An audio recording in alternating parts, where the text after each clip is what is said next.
En Estados Unidos, los 100,000 jóvenes muertos cada año por el fentanilo que trafican narcos desde México, es un tema políticamente explosivo y electoralmente rentable. Así que no lo van a dejar pasar. Ayer la titular de la DEA advirtió que la sentencia contra García Luna fue un claro mensaje a los líderes corruptos de todo el mundo que utilizan su poder para ayudar a los cárteles. Eso dijo. O sea, no dijo que era un mensaje para Calderón. No. Dijo para todos los líderes corruptos del mundo que utilizan su poder. En el caso de México, Estados Unidos ya dio señales que no se va a limitar al sexenio de Calderón. Desde hace 4 años se fueron contra el gobierno de Peña Nieto, deteniendo al que era su secretario de Defensa, Salvador Cienfuegos, acusándolo también de vínculos con el narco. ¿Qué asegura que Estados Unidos no se va a seguir ahora con el sexenio de López Obrador? Porque además, ya salió. El tema del financiamiento del narco a la campaña de López Obrador salió durante el juicio al Chapo Guzmán. Ahí en la corte lo dijeron. Súmele que la estrategia de abrazos no balazos, pues lleva en el nombre la confesión. Más el culiacanazo, que es la liberación del hijo del Chapo por órdenes de López Obrador. La intervención de López Obrador con Donald Trump para lograr la liberación del general Cienfuegos, al que las agencias de Estados Unidos acusaban de estar vinculado con el narco. Agregue el reportaje de Tim Golden en ProPublica con declaraciones de 5 testigos que afirman que el cártel de Sinaloa le dio $2 millones a la campaña de López Obrador, y lo que estamos viendo en pantalla, la entrevista de Latinos al líder del cártel de los Ardillos, que reveló que él en 2006 llevó el dinero de los Zetas a la campaña de López Obrador. El New York Times hablando de aportaciones de los Zetas y el cártel de Sinaloa, incluso de que habría videos de los hijos del presidente recibiendo dinero. Y por supuesto, la carta del Mayo Zambada en la que delinea la relación del cártel de Sinaloa con el gobernador de la entidad, el morenista Rubén Rocha Moya. Es una luz de señalamientos. ¿Y cómo se defienden en Morena ante todos estos señalamientos? Diciendo que son puros dichos. Pues con puros dichos que apuntaban en la misma dirección y contaban la misma historia, a García Luna lo sentenciaron a 38 años de cárcel ayer. Hoy en Morena están celebrando. A ver qué sigue para Morena y para México. Y como decíamos ayer, a ver quiénes son los nuevos candidatos a la Corte de Brooklyn. Querido Javier, se nos cortó ayer la comunicación que estábamos barajando todo este asunto de ProPublica, de Tim Golden, de los señalamientos de varios testigos protegidos sobre haber financiado con $2 millones la campaña presidencial de López Obrador en el 2006. Cuéntanos cuáles son tus reflexiones a partir de esto. ¿Qué tal, Carlos? Buenas tardes. Sí, bueno, ya restablecimos comunicación. Yo creo que hay 2 cosas relevantes en esto. La primera es que los señalamientos que hemos escuchado, que hemos leído, que hablan de una supuesta preferencia o un supuesto cobijo que el gobierno del presidente López Obrador le ha dado al cártel de Sinaloa, ¿no? Las deferencias que ha tenido con la mamá del Chapo, por ejemplo, el hecho de que habían liberado a Ovidio Guzmán, pues ahora esto nos estaría sugiriendo que los vínculos del cártel de Sinaloa con el equipo, por lo menos, de López Obrador, podrían venir ya desde tiempo atrás, o sea, desde 2006.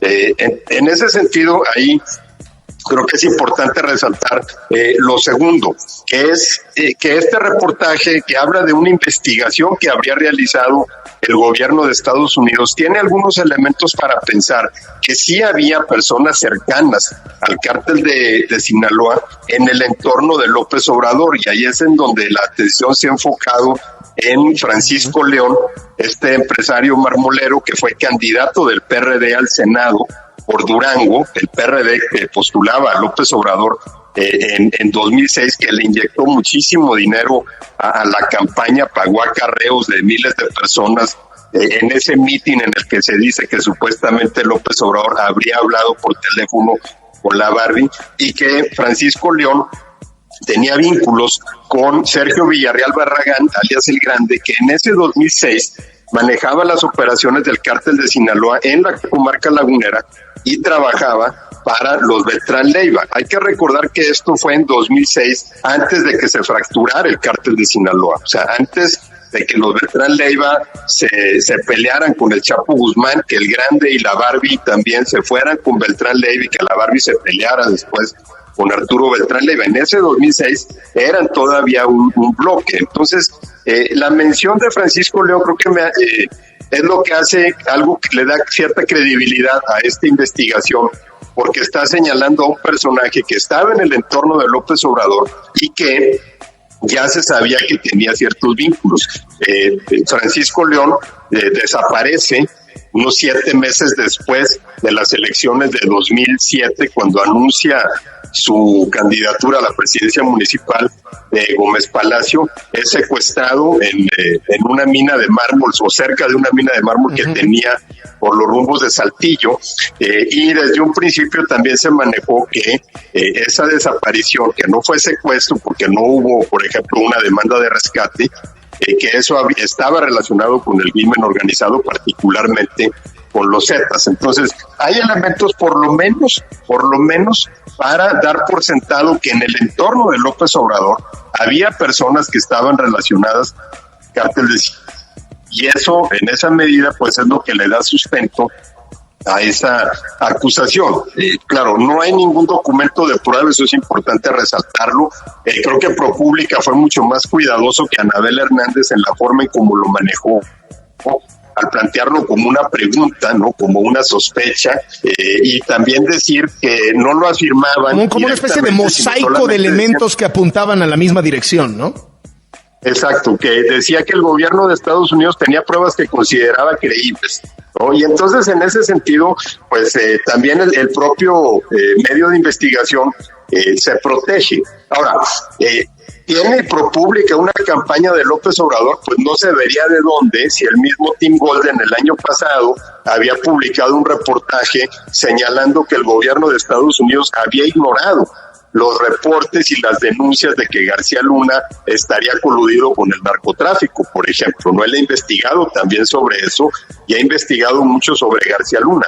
Fue ProPublica el medio que dio a conocer, por ejemplo, cómo mandos de la Policía Federal habían sido infiltrados por los Zetas y cómo agentes de la Policía Federal le avisaron al Z-40 que 2 de sus lugartenientes en Coahuila habían entregado a la DEA en Estados Unidos, lo que provocó la masacre de Allende en la primavera de 2011, ¿no? La venganza del Z-40 por esa deserción. O sea, vemos que ProPublica ha estado publicando de un lado y del otro. Entonces, en ese sentido, la narrativa de parte de Morena o del presidente de que traen una campaña contra él, pues en su momento elogiaron los reportajes sobre García Luna, ¿no? Si reconocieron entonces solidez periodística, pues no se ve cómo puedan cuestionarla ahora. Sí. Bueno, pero incongruencias de estas ya no sabemos varias, ¿no? No, claro, siempre, aquí sabemos que ellos elogian lo que les conviene, pero cuando no les conviene, entonces ya son adversarios, pues están vendidos. Creo que el presidente sí dio en el clavo, por lo menos en la sospecha de que en el gobierno de Estados Unidos le quieren meter un calambre, ¿no? Porque ya hemos visto que cada vez que hay cierta inconformidad en la DEA o en el Departamento de Justicia por la forma en que el gobierno de López Obrador está tratando al crimen organizado, está tratando a los cárteles de narcotráfico, pues se dan este tipo de filtraciones, ¿no? Creo que esa ya la conocíamos, pero pues también por lo menos nos hace pensar qué más no tendrán, ¿no? Ya sea sobre el presidente o sobre su círculo cercano. Estaremos al pendiente. Muchísimas gracias, Javier. Gracias, Carlos. Te mando un abrazo. Javier Garza, analista de este programa.